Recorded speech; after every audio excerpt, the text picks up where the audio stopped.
আসসালামু আলাইকুম। এতক্ষণে ভিডিও টাইটেল দেখে নিশ্চয়ই বুঝে গেছেন আজকে আমরা ইতালি ট্যুরিস্ট ভিসা আবেদন কিভাবে করতে হয় সেটা শিখব। তো কথা না বাড়িয়ে চলুন শুরু করা যাক। আপনাদের সাথে আছি আমি আরফিন স্বাধীন, ভিসা এক্সপার্ট। আপনারা দেখছেন আরফিন স্বাধীন অফিসিয়াল।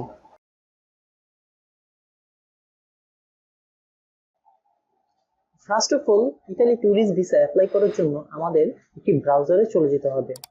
দেন গুগলে গিয়ে লিখতে হবে ভিএফএস গ্লোবাল ইতালি। দেন ভিএফএস গ্লোবাল ইটালির অফিসিয়াল ওয়েবসাইটটি আসবে।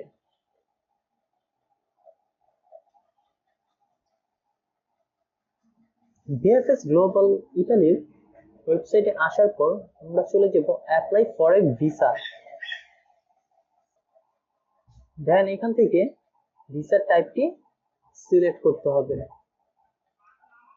তো ভিসার টাইপ আমরা যেহেতু ট্যুরিস্ট ভিসার জন্য অ্যাপ্লাই করব, তাই ট্যুরিজম সিলেক্ট করতে হচ্ছে। দেন নিচে ওভারভিউতে চলে এসেছে ট্যুরিস্ট ভিসা সম্পর্কে, অ্যাপ্লাই সম্পর্কে। তো ফার্স্ট অফ অল ভিসা ফি হচ্ছে 90 euro. VFS global service charge হচ্ছে 38 ইউরো, আর ব্যাংক ড্রাফট হচ্ছে 270 টাকা। এছাড়া যাদের বয়স 6 থেকে 12 বছর তাদের জন্য 45 ইউরো ভিসা ফি প্রদান করতে হবে, আর যাদের বয়স 0 থেকে 6 বছর তাদের কোনো ভিসা ফি লাগে না। তো নেক্সট এখানে আমরা ফটো সাইজটা দেখে নেব। ফটো সাইজের কথা কি বলেছে, 4x3.5 cm। তারপর হচ্ছে ডকুমেন্ট রিকোয়ারমেন্ট, মানে কি কি ডকুমেন্ট লাগবে। এখানে এসে আমরা চেক লিস্টটা ডাউনলোড করে নিব। চেক লিস্টের মধ্যে আমরা কি কি ডকুমেন্ট সাবমিট করব, আমাদের কি কি ডকুমেন্ট আছে সম্পূর্ণটা এখানে উল্লেখ করা আছে। সো আমরা এই চেক লিস্টে যে ডকুমেন্ট আমরা দিব সেটা এখানে টিক মার্ক করে দিব। এটা আমাদের একটা প্রিন্ট আউট করতে হবে, করে দেন এখানে জাস্ট টিক মার্ক দিতে হবে, থাকলে ইয়েস, না থাকলে নো। যেমন ফার্স্ট অফ অল এখানে বলেছে ভিসা অ্যাপ্লিকেশন ফর্ম, মানে আমরা যে ফর্মটা ফিল আপ করবো সেই ফর্মটা। তারপর হচ্ছে আপনার 2 কপি পাসপোর্ট সাইজ ছবি, ভ্যালিড পাসপোর্ট। তারপর আপনাকে যদি কেউ ইনভাইট করে থাকে তাদের ইনভিটেশন লেটার। তো এই বিষয়গুলো আমরা পূর্ববর্তী ভিডিওতে কথা বলেছি। যদি আপনারা সেই ভিডিওটি না দেখে থাকেন তাহলে ভিডিওটি দেখে আসতে পারেন, তাহলে আপনার জন্য ভালো হবে। তো এখানে আমি আর সময় নষ্ট করে ভিডিওটি বড় করতে চাচ্ছি না। তো আমাদের ভিসা অ্যাপ্লিকেশন ফর্মটি ফিল আপ করার জন্য এখান থেকে ডাউনলোড ফর্মে গিয়ে জাস্ট এখান থেকে ফর্মটি ডাউনলোড করতে হবে। তো ডাউনলোড করার পরে এখানে ফর্মটি চলে এসেছে। এটি একটি 4 পাতার ফর্ম আমাদের ফিল আপ করতে হবে। এটা আপনারা প্রিন্ট আউট করে হাতেও লিখতে পারেন, কিন্তু সব থেকে বেস্ট হচ্ছে কম্পিউটারে টাইপ করা। সো আমার একটা অ্যাপ্লাই করার জন্য টাইপ করা আছে, সেটা আমি আপনাদের দেখিয়ে দিচ্ছি যাতে করে আপনাদের সময় নষ্ট না হয়। তো ফার্স্ট অফ অল এখানে বলা হচ্ছে 4x3.5 cm ফটো। এখানে কি 4x3.5 cm ফটো আমাদের অ্যাটাচ করতে হবে। দেন এখানে 1 নম্বরে আপনার সারনেম, আপনার পাসপোর্টে যে সারনেমটা আছে সেই সারনেমটা এখানে দিতে হবে। সেকেন্ডে বলা হয়েছে surname at birth, formal family name. এখানে আপনি আপনার সারনেমটি দিয়ে দিবেন। আপনি যদি ফ্যামিলি কোনো নেম থাকে সেটা দিতে পারেন, যদি না থাকে সেক্ষেত্রে আপনি সারনেমটি দিয়ে দিতে পারেন, অবশ্য না দিলে সমস্যা নেই। থার্ড হচ্ছে আপনার ফার্স্ট নেম। সো এখানে আপনার পাসপোর্ট ওয়েস নামটি লিখবেন। এখানে আমরা জিল্লুর রহমানের একটি ফর্ম ফিল আপ করেছি, সো তার নাম দিয়ে দিয়েছি। 4 নম্বরে ডেট অফ বার্থ, এখানে আপনার ডেট অফ বার্থটি দিয়ে দিবেন। 5 নম্বর হচ্ছে প্লেস অফ বার্থ, আপনার জন্মস্থানটা এখানে লিখবেন। এখানে জিল্লুর রহমানের জন্মস্থান নারায়ণগঞ্জ, তো নারায়ণগঞ্জ দিয়ে দিয়েছি।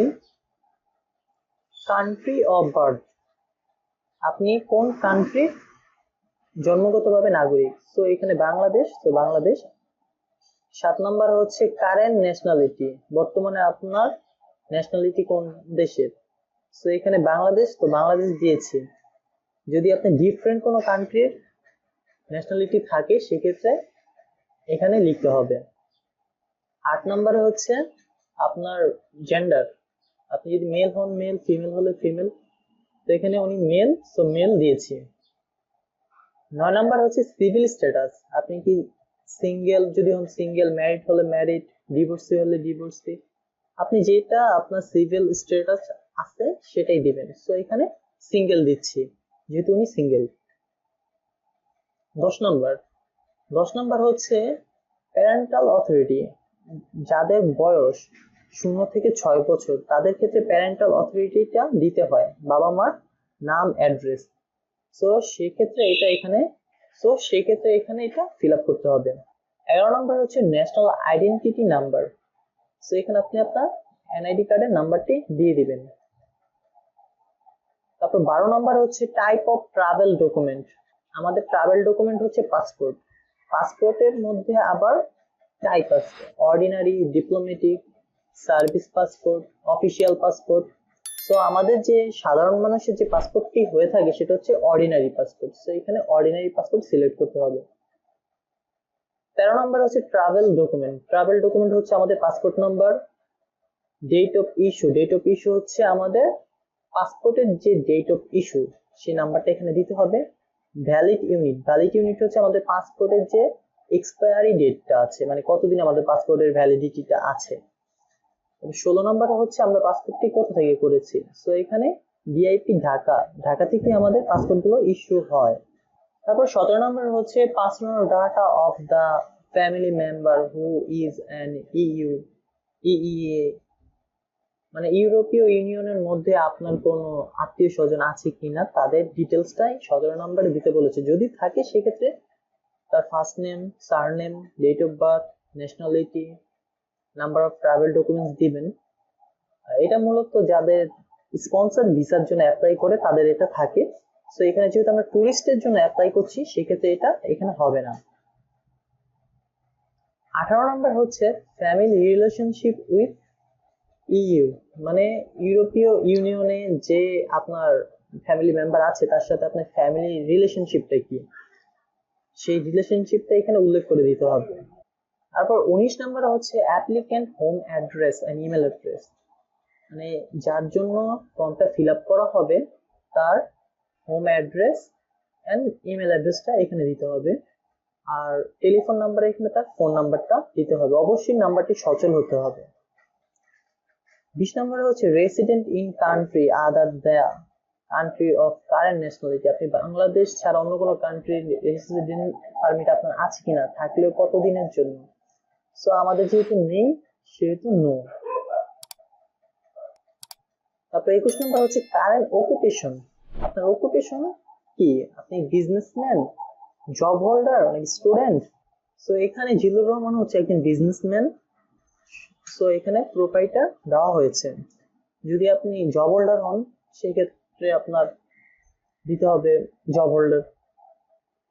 তারপর 22 নম্বরে হচ্ছে আপনি যে কাজ করেন, employee and employer address and telephone number.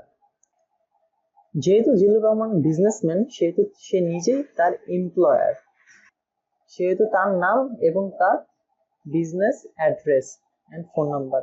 আপনি যদি জব হোল্ডার হতেন সেক্ষেত্রে আপনার যে কোম্পানি সেই কোম্পানির নাম, অ্যাড্রেস অ্যান্ড কোম্পানির একটি ফোন নাম্বার এখানে দিতে হবে। 23 নম্বর হচ্ছে পারপাস অফ জার্নি, মানে আপনি কি জন্য যাবেন সেখানে। সো আমরা যেহেতু ট্যুরিস্ট হিসাবে যাব তো ট্যুরিজম, যদি আপনি বিজনেস পারপাসে যান সেক্ষেত্রে বিজনেস, ফ্যামিলি ভিজিটের জন্য গেলে ফ্যামিলি ভিজিট। 24 নম্বর হচ্ছে additional information on purpose of stay, আপনি ওইখানে গিয়ে কি করবেন। সো আমরা সেখানে যাব যেহেতু ট্রাভেলার হিসেবে ট্যুরিস্ট ভিসায়, সেহেতু আমরা ট্যুরিজম, রিক্রিয়েশন, সাইট সিইং। 25 নম্বর হচ্ছে member of state of main destination, যেহেতু ইতালি একটি সেনজেনভুক্ত দেশ, সো আমরা সকলেই জানি যে সেনজেনের একটি দেশের ভিসা থাকলে আমরা অন্য কান্ট্রিগুলোতে যেতে পারি। সো আপনার ডেস্টিনেশনটা কোথাও হবে, ইতালি হবে না অন্য কোথাও হবে। যেহেতু আমরা ইতালির জন্য স্পেসিফিক ভাবে অ্যাপ্লাই করছি সেহেতু আমরা এটা ইটালি দেব। অন্য কোনো কান্ট্রি আপনি দিতে পারেন, কিন্তু আমি রেকমেন্ড করব অবশ্যই ইটালি দেওয়ার জন্য। 26 নম্বর হচ্ছে member of stay and first entry. First entry আমরা করব রোম অ্যান্ড মিলান। আপনি যেখানে যাবেন সেটা এখানে দিতে পারেন। 27 নম্বর হচ্ছে number of entry of require. আপনি কি সিঙ্গেল এন্ট্রি না ডাবল এন্ট্রি না মাল্টিপল এন্ট্রির জন্য অ্যাপ্লাই করবেন। সো এখানে আমি সিঙ্গেল এন্ট্রির জন্য অ্যাপ্লাই করেছিলাম, তো সিঙ্গেল এন্ট্রি।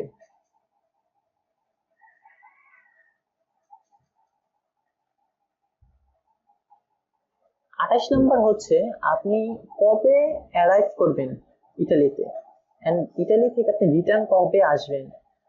এটা আপনাকে এয়ার টিকেটের উপর বেস করে দিতে হবে। এয়ার টিকেটে আপনি কবে এয়ার করবেন, দেন কবে ব্যাক করবেন সেটা এখানে উল্লেখ করে দিবেন। 29 নম্বর হচ্ছে আপনি পূর্বে কি কখনো ফিঙ্গারপ্রিন্ট দিয়েছেন কিনা।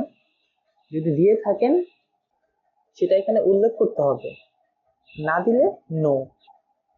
একটা জিনিস মাথায় রাখতে হবে, এখানে কোনো ধরনের ভুল ইনফরমেশন দেওয়া চলবে না, কারণ এম্বাসির কাছে সকল তথ্য থাকে। 30 নম্বর হচ্ছে entry permit the final country of destination. আপনি অন্য কোনো কান্ট্রির জন্য ভিসা করেছেন কিনা, যদি করে থাকেন সেটা এখানে দেওয়ার জন্য। 31 নম্বর হচ্ছে surname and first name of the inviting person in the member state. যদি আপনাকে কেউ ইনভাইট করে সেক্ষেত্রে সেই ব্যক্তির ফার্স্ট নেম, সারনেম অ্যান্ড অ্যাড্রেসটা এখানে দিতে হবে। যেহেতু আমরা ট্যুরিস্ট ভিসায় যাব সেক্ষেত্রে আমাদের তো কেউ ইনভাইট করবে না, সেক্ষেত্রে আমাদের booking.com থেকে যে কোনো একটা হোটেলের নাম এখানে দিতে হবে এবং হোটেলের address and email address and হোটেলের ফোন নাম্বারটা এখানে দিয়ে দিতে হবে, তাহলেই হয়ে যাবে। 32 নাম্বার হচ্ছে name of address and inviting company. যদি আপনাকে কোনো কোম্পানি ইনভাইট করে, এটা হচ্ছে বিজনেস ভিসার ক্ষেত্রে এটা লাগে, সেক্ষেত্রে কোম্পানির নাম, তারপর হচ্ছে যে ব্যক্তি আপনাকে ইনভাইট করেছে তার নাম এন্ড ফোন নাম্বার। আর 33 নম্বরে হচ্ছে আপনার কস্ট কে বিয়ার করবে এবং আপনি কস্টটা কিভাবে খরচ করবেন। Cash, travel cheque, credit card বা প্রিপেড অ্যাকোমোডেশন, সেটা এখানে উল্লেখ করতে হবে। আর এই খরচটা যদি কোনো কোম্পানি বহন করে সেক্ষেত্রে এখানে কোম্পানি বিভিন্ন মাধ্যমে দিয়ে থাকে, সেগুলো এখান থেকে সিলেক্ট করতে হবে। সো আমরা যেহেতু নিজেরাই যাব সেক্ষেত্রে আমরা cash and credit card use করতে পারি। সো এখানে উনি ক্যাশে ইউজ করবে, সো এখানে ক্যাশ দিয়ে দিয়েছি। 34 নাম্বার হচ্ছে surname and first name the person filling in the application, মানে এটা যে ফিল করে তার সারনেম এন্ড ফার্স্ট নেম দিতে হবে। So Zillur Rahman, surname and first name, তার ফোন নাম্বার এখানে দেওয়া হয়েছে, এখানে অ্যাড্রেসটা দেওয়া হয়নি, অ্যাড্রেসটা দিতে হবে। আর ফাইনালি এখানে কিছু টার্মস এন্ড কন্ডিশন আছে, এখানে যে অ্যাপ্লিকেন্ট তার সিগনেচারটা দিতে হবে এন্ড ডেট দিতে হবে যেদিন ভিসা ফর্মটি সাবমিট করা হবে। তো এই ছিল হচ্ছে ভিসা ফর্ম ফিল আপের পূর্ণাঙ্গ প্রসেসটি। আমার মনে হয় মোটামুটি আপনারা সবাই বুঝতে পেরেছেন। যদি বুঝতে না পারেন, কোনো জায়গায় কোনো প্রবলেম ফেস করেন, সেক্ষেত্রে অবশ্যই আমাকে কমেন্ট করে জানাতে পারেন।